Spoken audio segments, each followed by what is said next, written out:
Begin tonight with the death of Pope Francis, the leader of 1.3 billion Catholics Pope around. Francis has died. Of Catholics around the world are in mourning after the death of Pope Francis. In a moment that has shaken millions around the world, the Vatican has announced the death of Pope Francis, the 266th leader of the Roman Catholic Church.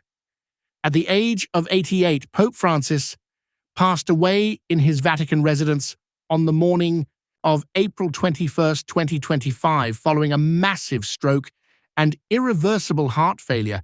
This marks the end of a transformative papacy that spanned over a decade, defined by reform, humility, and an unwavering commitment to the marginalized. According to Vatican officials, Pope Francis died peacefully at 7:35 a.m. local time in Casa Santa Marta, the guest house he chose over the traditional apostolic palace to live more simply and humbly.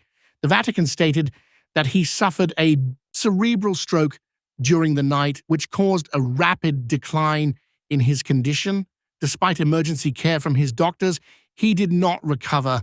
Only a day earlier, on Easter Sunday, he made what would become his final public appearance, delivering the Urbi et Orbi blessing to a massive crowd in St. Peter's Square.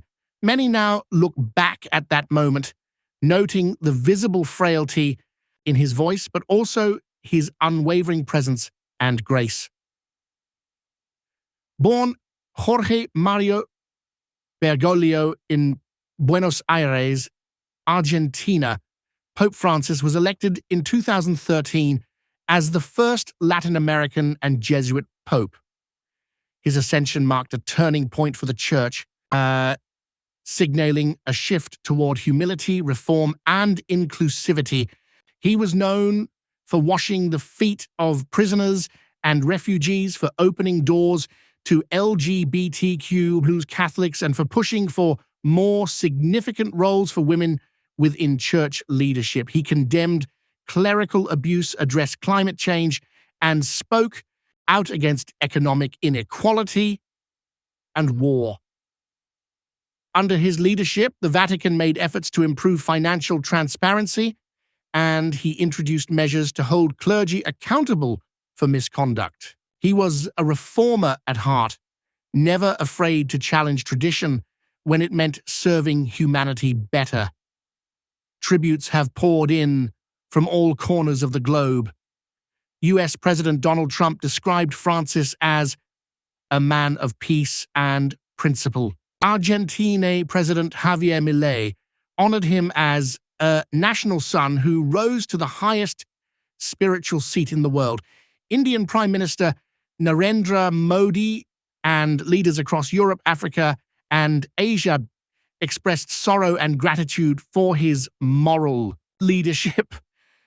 Thousands have already begun arriving at the Vatican to pay their respects.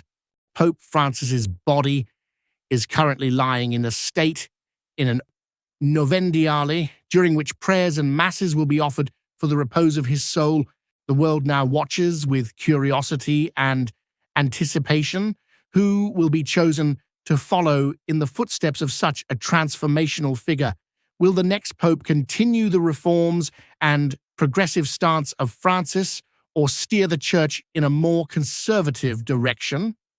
Pope Francis will be remembered not only as a religious figure, but as a global humanitarian who consistently put people before protocol. He embraced the vulnerable, welcomed the outcast, and led with a gentle firmness that inspired millions.